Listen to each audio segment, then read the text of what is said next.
Hi! Hello! Welcome to our channel. నేను మీ సిరి.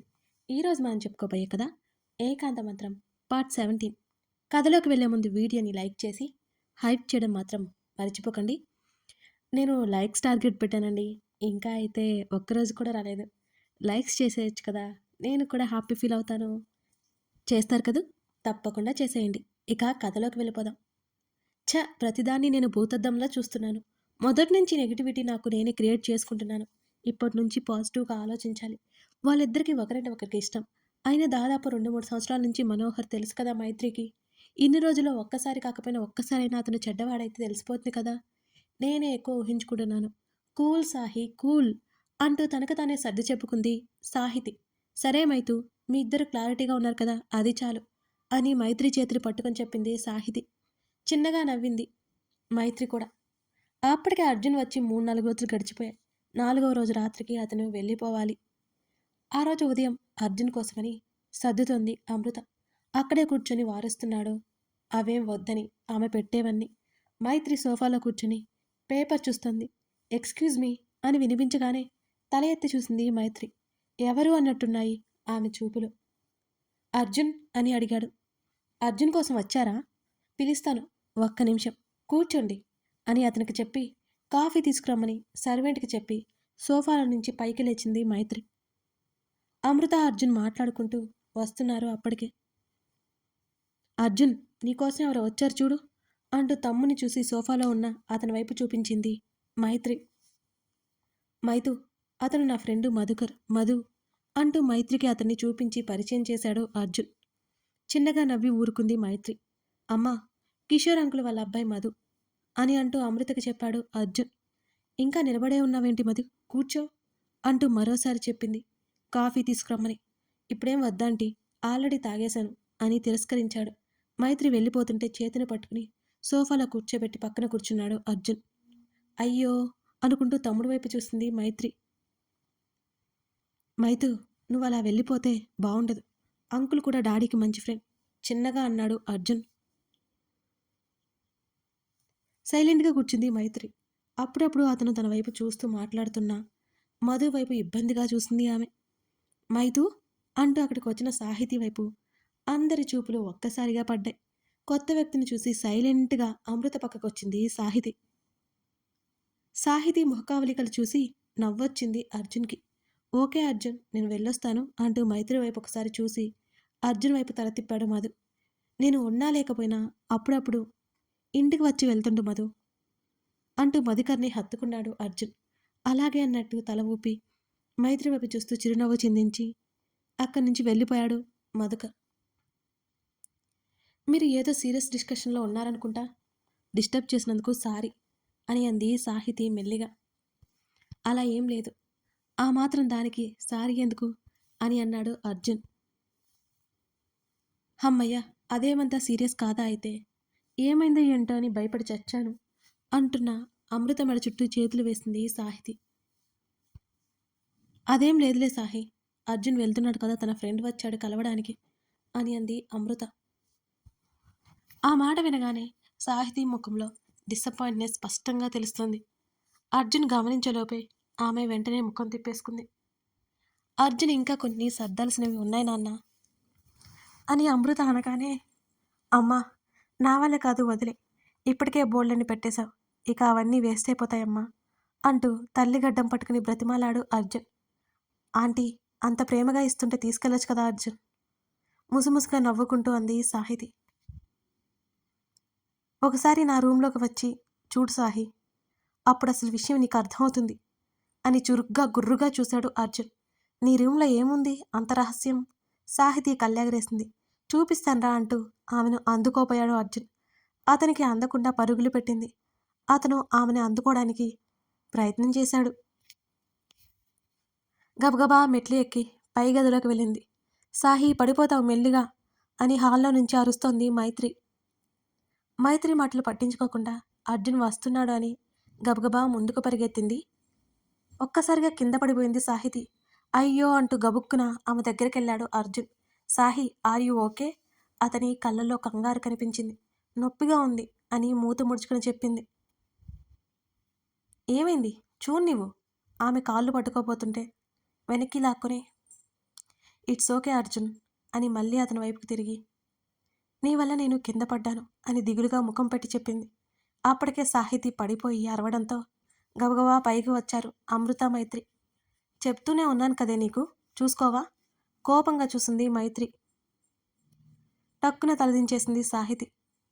సాహితి చేతులు పట్టుకుని మెల్లిగా పైకి లేవడానికి ప్రయత్నం చేశాడు అర్జున్. కాస్త పైకి లేవగానే కాలు కలుక్కుమని కళ్ళల్లో నీళ్లు తిరిగాయి ఆమెకి. సాహి గాబరాగా ఆమె చుట్టూ చెయ్యేసి పట్టుకున్నాడు అర్జున్. ప్లీజ్ అర్జున్, నేను నడవలేను, కింద కూర్చుంటాను అని అంది కాలు నొప్పిగా అనిపిస్తుంటే. నేనున్నా కదరా అంటూ మెల్లిగా నడిపించుకుని తీసుకువెళ్ళి సోఫాలో కూర్చోబెట్టాడు అర్జున్. అప్పటికే మైత్రి ఫస్ట్ ఎయిడ్ బాక్స్ తీసుకొచ్చింది అక్కడికి. కింద కూర్చొని సాహితి కాలు పట్టుకోగానే మైతు ప్లీజ్ అంది కాల్ని వెనక్కి లాక్కుంటూ. నువ్వు నోరు మూస్తావా సాహి? అర్జున్ నువ్వు కానివ్వు అని అంది కాస్త కోపంగా. మైత్రి మైతు ఏంటా మాటలు, మెల్లిగా చెప్పలేవా అంటూ కూతుర్ని మందలించింది అమృత. నీకు తెలీదమ్మా, ఇది సరిగ్గా చెప్తే వింటే కదా అంటూ సాహితీ కాల్ని గట్టిగా పట్టుకుంది కదలకుండా. బొట్నవేలికి గాయమయ్యి రక్తం పోతుంటే తుడిచి క్లీన్ చేసి ఆయింట్మెంట్ రాసి కట్టుకట్టాడు అర్జున్. అక్కడ ముగ్గురు తన మీద చూపించే వాత్సల్యానికి సాహితీ కళ్ళల్లో నీళ్లు ఆగలేదు. సాహి బాగా నొప్పిగా ఉందా అని అడిగాడు అర్జున్. చిన్నబుచ్చుకున్నట్టు ఉంది అతని ముఖం. అతని వల్లే పడిపోయిందనే ఆలోచన అతనిది. అంతేం లేదు, లైట్గా ఉంది అర్జున్, అంతే అంది అతన్నే చూస్తూ. పెయిన్ కిల్లర్ ఇవ్వనా అని మైత్రి అనగానే వద్దు మైతు, ప్రతిదానికి ఇలా పెయిన్ కిల్లర్ యూస్ చేయకూడదు అని తన అక్కతో చెప్పాడు అర్జున్.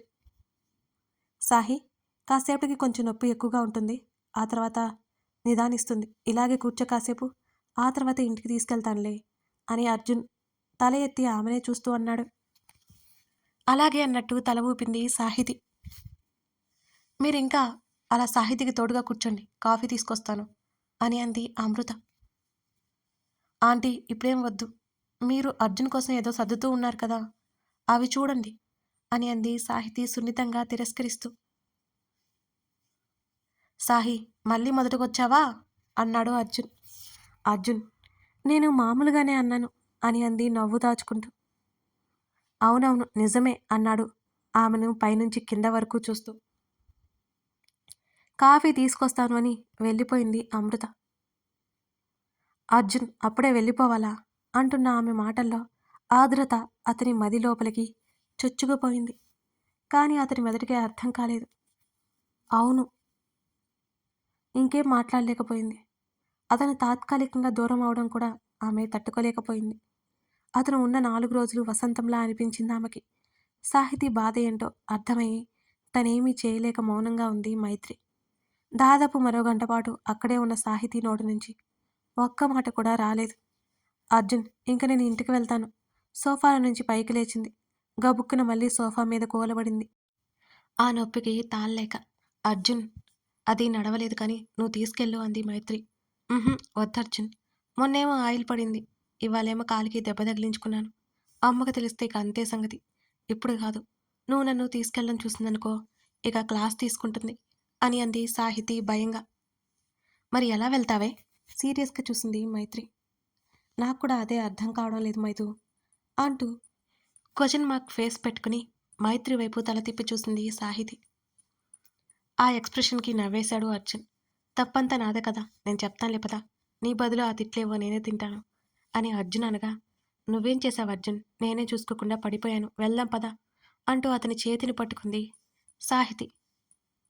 ఆమె భుజం చుట్టూ చెయ్యేసి ఆమె చేతిని పట్టుకుని మెల్లిగా నడిపించుకుంటూ తీసుకెళ్లాడు అర్జున్. నొప్పిని లోపల దిగమింగుకొని అతనితో పాటు నడిచింది సాహితి. అప్పుడప్పుడు గమనిస్తున్నాడు, అడుగుతున్నాడు ఆమెని. చిరునవ్వులు బదిలిస్తోంది అతనికి. మెల్లిగా ఇంటి వరకు తీసుకుని వెళ్ళాడు. అతని హృదయం మీద వాలిపోయి నడిచింది. సాహి పెయిన్ ఉందా మరోసారి అడిగాడు. ఆమె తన హృదయం మీద పూర్తిగా వాలిపోగా, లేదు, కొంచెం ఉంది అర్జున్ అని అంది అలాగే అతని సాన్నిహిత్యాన్ని ఆస్వాదిస్తూ. ఆమెను హాల్లోకి తీసుకెళ్లాడు అర్జున్. ఆంటీ కిచెన్లో ఉన్నట్టుంది సాహి అని అన్నాడు. అమ్మయ్య, నన్ను రూమ్కి తీసుకెళ్ళి అర్జున్ అని అంది సాహితి గబుక్కున. సాహి అని సీరియస్గా అని, ఇలాంటి విషయాలు చెప్పకుండా ఉండకూడదు, దాస్తే ఇబ్బంది పడేది నువ్వే, మన వాళ్ళు తిట్టినా సరే మనకి ఇబ్బంది రాకుండా చూసుకుంటారు కదా! అంతేగాని దాస్తే లాభమేముంది? అని గట్టిగా చెప్పి, ఆంటీ, ఆంటీ అని కేకలు వేశాడు అర్జున్. హాల్లోకి వచ్చి అర్జున్‌ని చూసి పలకరింపుగా నవ్వి, ఏమైందే? ముఖం అలా పెట్టావు? అని అడిగింది సుప్రజ కూతుర్ని చూస్తూ. అమ్మా! అదీ అని సాహితీ నసుకుతుంటే, పడిపోయిందాంటీ. కాలికి దెబ్బ తగిలింది అని అర్జున్ అన్నాడు. తల్లి తిడుతుందేమోనని భయంగా చూసింది సాహితి. అయ్యో! ఎలా తగిలింది సాహీ? అని ఆమె కంగారు పడిపోయింది. కిందకు వంగి కూతురు కాలివేలిని పరీక్షగా చూసింది. గట్టి దెబ్బలు తగిలింది అర్జున్. త్వరగా డాక్టర్ని పిలువు. నొప్పి తట్టుకోలేదు అని కంగారు పడిపోతుంటే, అమ్మా నాకేం కాలేదు. నువ్విలా కూర్చో అని సర్ది చెప్పింది సాహితి పక్కన ప్లేస్ చూపిస్తూ. అర్జున్ని చూసిన సాహితీకి కళ్ళతోనే సైగ చేశాడతను. అతన్ని చూసి ఆమె చిన్నగా నవ్వింది. పద, నిన్ను గదిలోకి తీసుకెళ్తాను అని సుప్రజ అంటుంటే, నేను తీసుకొస్తానంటీ. స్టెప్స్ ఎక్కించడం మీకు కష్టమవుతుంది అన్నాడు అర్జున్. సరే అర్జున్, నువ్వు తీసుకురా. ఉదయం కూడా ఏదో కొంచెం తినేసి వచ్చింది. ఏదైనా పట్టుకొస్తా అని ఆమె కిచెన్లోకి వెళ్ళిపోయింది. సాహి పద. ఆమె భుజాల చుట్టూ చెయ్యేసి మెల్లిగా నడిపించుకుంటూ వెళ్తుంటే నొప్పి భారం మోయలేక కిందకు వాలిపోయింది సాహితి అతని చేతుల నుంచి. సాహి అని కంగారుగా పిలిచి ఆమెను పొదివి పట్టుకున్నాడు మరింత దగ్గరగా. నాకేం కాలేదు అర్జున్, కంగారు పడకు. సడన్గా నొప్పొచ్చేసింది అని మెల్లిగా చెప్పింది. ఒక క్షణం ఆలోచించి ఆమెను 2 చేతుల్లోకి తీసుకున్నాడు. ఆ పర్యవసానానికి ఉక్కిరిబిక్కిరైపోయింది తను. ముందుకు చూస్తూ అతను నడుస్తుంటే అతని ముఖం వైపే చూస్తోంది కళ్ళు పెద్దవి చేసి. ఆమె గది రాగానే తీసుకెళ్లి బెడ్ మీద పడుకోబెట్టాడు. అతనికి దూరం అవ్వడం నచ్చలేదు సాహితికి. మెల్లిగా దూరం జరిగి ఆమె ముఖం మీద పడిన ముంగుర్లను సర్ది, టేక్ కేర్ సాహి, వెళ్లే ముందు వస్తాను అని చిరునవ్వుతో చెప్పి ఆమె తలనిమిరి సుప్రజ రాగానే వెళ్ళిపోయాడు అర్జున్. నీ మునివేళ్ల స్పర్శకి వేవేల ప్రకంపనాలు నా శరీరాన్ని చిన్నాభిన్నం చేస్తున్నాయి. వాటిని ఆపడం కోసం నీ వెచ్చటి కౌగిలిలో సేద తీరాలని అనుకుని నా తనువు మనసులకి నీ ఎడబాటు బహుమతిగా ఇచ్చా. నీకిది తగునా? ఆమె మనసు మూగగా అనుకుంది. సాయంత్రం అయిపోయింది. అర్జున్ వెళ్ళే సమయమైంది. విపరీతమైన బాధ గుండెను కోసేస్తోంది. అతన్ని ఉండిపోమని హక్కు తనకి లేదు. అతన్ని ఆపే అధికారం అసలే లేదు. లగేజ్ అంతా బయట పెట్టేసుకుని అనిల్కి త్వరగా రమ్మని కాల్ చేసి సాహితీ దగ్గరికి వెళ్ళాడు అర్జున్. అతను వస్తాడని తలుపు లాక్ చేసుకుంది. అతను వెళ్ళేది తను చూడలేదు కాబట్టి. సాహి బయట తలుపు కొట్టాడు. వినిపించినా పలకలేదు. ఈసారి అతను వెళ్తుంటే తట్టుకోలేదు తను ఖచ్చితంగా. ఏడుస్తుందని తనకి తెలుసు. అతను వెళ్ళేది చూడాలి అనుకోలేదు. అర్జున్ ఏమైంది? అడుగుతున్న సుప్రజ మాటలు వినిపిస్తున్నాయి సాహితికి. సాహి లోపల లేదా ఆంటీ? ట్రైన్కి టైం అవుతుంది. సాయంత్రం కలుస్తాను అని చెప్పాను అంటున్న అర్జున్ మాటలు కూడా తనకి వినిపిస్తూనే ఉన్నాయి. గదిలోనే ఉంది అర్జున్ అని అర్జున్కి చెప్పి, సాహి, సాహి అంటూ తలుపు దబదబా కొట్టింది సుప్రజ. పడుకుందేమో ఆంటీ, పడుకోనివ్వండి, వెళ్ళాను అని చెప్పండి అని అర్జున్ వెనుతిరిగాడు. మనసు ఉండబట్టలేక ఒకవైపు కాలు నొప్పి పెడుతున్నా గబగబా తలుపు దగ్గరికి వచ్చి కళ్ళు తుడుచుకుని తలుపు తెరిచింది సాహితి. ఆ శబ్దానికి వెనక్కి తిరిగి చూశాడు అర్జున్. అర్జున్, నీకోసం పొంగల్ వండాను, వెళ్ళేటప్పుడు మర్చిపోవద్దు. రాత్రి తినేద్దు సరేనా అని చిన్నగా నవ్వి వెళ్ళిపోయింది కిందకి సుప్రజ. అర్జున్ లోపలికొస్తాడని అనిపించడంతో కొంచెం పక్కకి తప్పుకుంది సాహితి. సాహి, డోర్ లాక్ చేసుకున్నావు ఎందుకు? ఏదైనా ఇబ్బంది అయితే ఎలా చెప్పు? ఆమె చేతులు పట్టుకుని మెల్లిగా బెడ్ దగ్గరికి తీసుకెళ్లి కూర్చోబెట్టాడు అర్జున్. ఏదైనా మాట్లాడాలి అంటే ముందుగా ఏడుపొచ్చేస్తుంటే చిన్నగా నవ్వి ఊరుకుంది. జాగ్రత్త సాహి, రెస్ట్ తీసుకో అంటూ ఆమె తల నిమిరాడు. అర్జున్ అంటూ అతని చేతిని పట్టుకుంది. చెప్పు సాహి, నువ్వు వెళ్ళిపోతుంటే ఏంటోలా ఉంది. రోజు కాల్ చేస్తావు కదూ అని బేలగా అడిగింది. చేతుకున్న వాచ్ వైపు ఒకసారి చూసుకుని ఆమె పక్కనే కూర్చున్నాడు అర్జున్. ఏమైంది సాహి అంటూ అతన్ని పట్టుకున్న ఆమె చేతి మీద మరొక చెయ్యి వేశాడు అతను. ఏం లేదులే అర్జున్, చిన్న సమస్య, ఎలా పరిష్కరించుకోవాలో తెలియట్లేదు అని అంది సాహితి. ఏంటా సమస్య? నువ్వు కంగారు పడుకో. ఈ సమస్య నాది కాదు, నా ఫ్రెండ్ది. అవునా, ఏంటా సమస్య? లవ్ మ్యాటర్ మెల్లిగా చెప్పింది సాహితి. మరి నువ్వెందుకు ఇంతగా కంగారు పడుతున్నావు అని అడిగాడు అర్జున్. తను నన్ను సలహా అడుగుతోంది అర్జున్. నేనేం చెప్పాలో నాకసలు అర్థం కావడం లేదు అంటూ తల పైకెత్తి చూసింది. నీకు తెలిస్తే చెప్పు. లేకపోతే వదిలేయి సాహి. దానికోసం ఇంత టెన్షన్ పడాల్సిన అవసరం లేదు కదా! నువ్వెందుకు ప్రతి విషయాన్ని మనసుకు తీసుకుంటావు?